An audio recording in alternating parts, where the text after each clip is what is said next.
আসসালামু আলাইকুম। আশা করি সবাই খুব ভালো আছেন। তো আজকে আপনাদের সাথে শেয়ার করব হাই রিস্ক প্রেগনেন্সি। কোন প্রেগনেন্সিগুলো সবচেয়ে বেশি হাই রিস্কি হয়ে থাকে। তো এটাকে দুইটা ভাগে ভাগ করা যায়। একটা হলো ডিউরিং প্রেগনেন্সি, প্রেগনেন্সির সময়, এবং একটা হলো ডিউরিং লেবার, প্রসবের সময়। তো ডিউরিং প্রেগনেন্সিতে কোন কোন প্রেগনেন্সিগুলো বেশি হাই রিস্কি থাকে?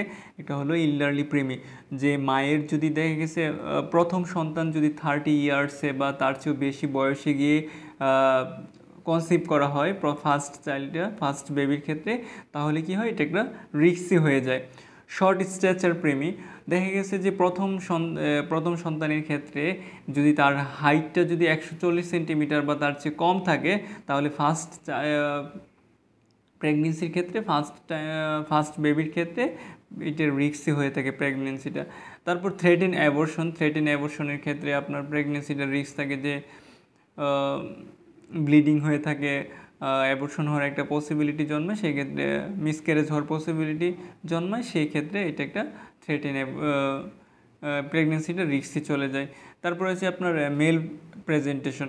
যদি বেবির যে প্রেজেন্টেশনটা যদি ঠিক না থাকে, অস্বাভাবিক থাকে, সেক্ষেত্রে কিন্তু প্রেগনেন্সিটা হাই রিস্কে চলে যায়। যেমন আপনার প্রেজেন্টেশন আছে, এখানে আমরা যদি দেখি, এখানের যে প্রেজেন্টেশনটা সেটা দেখেন, একটা হচ্ছে আপনার এই যে মাথাটা প্রেজেন্টেশন করতেছে, এটাকে বলা হইতেছে বার্টেক্স প্রেজেন্টেশন। এটা কিন্তু নর্মাল, এটা একদম স্বাভাবিক প্রেজেন্টেশন। কিন্তু যদি এই যে হিপ থাকে, পাশার যদি প্রেজেন্টেশন থাকে, এটাকে বলে ব্রিজ প্রেজেন্টেশন। বা শোল্ডার যদি থাকে, শোল্ডার যদি প্রেজেন্টেশনটা যদি শোল্ডার হয়, তো সেটাকে বলে শোল্ডার প্রেজেন্টেশন। এই দুইটা কিন্তু একটা অ্যাবনর্মাল প্রেজেন্টেশন। এই প্রেজেন্টেশনের ক্ষেত্রেও কিন্তু আপনার প্রেগনেন্সিগুলো রিক্সে চলে যায়। তারপর আছে আপনার প্রি অ্যাক্লামশিয়া অ্যান্ড অ্যাক্লামশিয়া। এটার বিষয়ে একটা ভিডিও তৈরি আছে, সেটা আপনার ভিডিওটা আমার ডেসক্রিপশন দেখে নিতে পারেন। তো এই প্রি অ্যাক্লামশিয়া নিয়ে কিছু বললাম না, সেটা আপনি দেখে নিতে পারেন। অ্যানিমিয়া, রক্ত স্বল্পতা যদি সিভিয়ারলি থাকে, অ্যানিমিয়া যদি থাকে, তাহলে কি হয়, আপনার প্রেগনেন্সিটা রিস্কি চলে যায়। ইল্ডারলি গ্র্যান্ড প্যারা গ্র্যান্ড মাল্টিপেলও যদি 5 অথবা তার চেয়ে বেশি সন্তান জন্মদান করে থাকে, সেই ক্ষেত্রে আপনার যদি বয়স্ক হয়ে থাকে, সেক্ষেত্রে কী হবে, আপনার প্রেগনেন্সিটা রিস্কে চলে যায়। টুইন্স অ্যান্ড পলিহাইড্রোমনিয়াস, যদি আপনার যমজ সন্তান হয়, মায়ের গর্ভে যদি যমজ সন্তান থাকে, তাহলে কি সেটা একটা রিস্কি প্রেগনেন্সি। অ্যান্ড পলিহাইড্রোমনিয়াস হলো যে স্যাকের মধ্যে, যে থলের মধ্যে বেবিটা বড় হয়, তার মধ্যে কি ফ্লুইড থাকে, তরল পদার্থ থাকে, সেটাকে বলে অ্যামিউনিটি ফ্লুইড। এই ফ্লুইডের যে নর্মাল ভ্যালু, তার চেয়ে যদি আপনার বেশি পরিমাণে থাকে, তখন সেটাকে বলে পলিহাইড্রোমনিয়াস। এই পলিহাইড্রোমনিয়াসের ক্ষেত্রেও কি প্রেগনেন্সিটা রিস্কি হয়ে থাকে।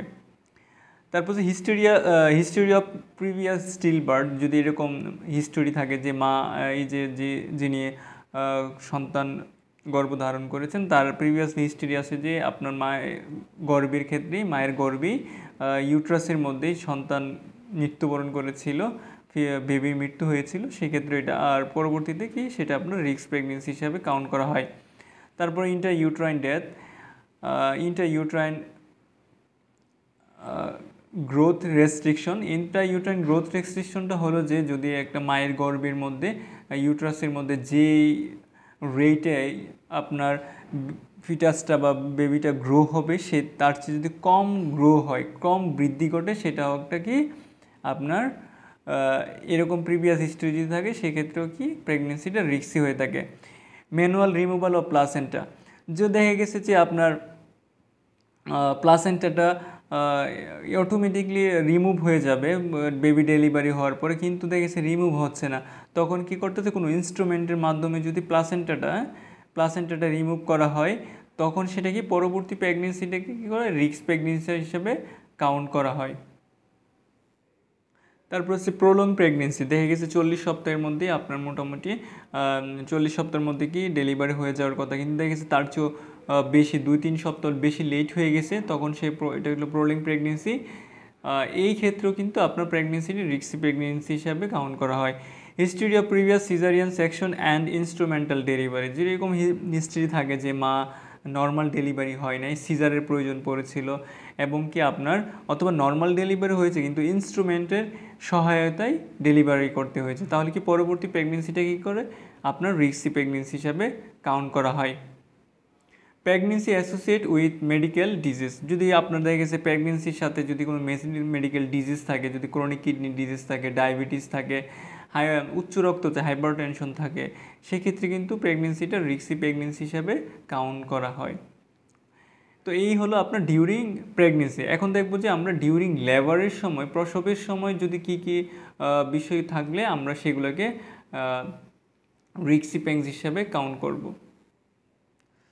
ডিউরিং লেবারের সময় যে আপনার বিষয়গুলোকে থাকলে আপনার রিস্কি প্রেগনেন্সি হিসেবে কাউন্ট করে, সেটা হলো প্রিমেচিউর রাপচার অফ মেমব্রেন, যে ইমিউনিটি স্যাকের মধ্যে বেবিটা থাকে, সেই স্যাকটা তো আপনার রাপচার হয়ে ফেটে তারপরে বেবিটা মায়ের গর্ভ থেকে বের হয়ে যাবে। কিন্তু যেই সময় রাপচার হওয়ার কথা তার চেয়ে আগে যদি আপনার এটা রাপচার হয়ে যায়, ফেটে যায়, তখন সেটা কিন্তু একটা রিস্কি প্রেগনেন্সি হিসেবে কাউন্ট করা হয়। প্রলং লেবার দেখেছে আপনার একটা লেবারের যে নির্দিষ্ট টাইম আছে, ফার্স্ট বেবির ক্ষেত্রে 18 ঘন্টা, দেখা গেছে আপনার সেকেন্ড বেবির ক্ষেত্রে আরও কম সময় 12 ঘন্টার মতো সময় বা তার চেয়েও কম। কিন্তু দেখা গেছে যে আরও প্রলং একটা অনেক দীর্ঘ সময় লাগতেছে কিন্তু ডেলিভারি হচ্ছে না, এই প্রেগনেন্সিটা কিন্তু একটা risky pregnancy, high risk pregnancy.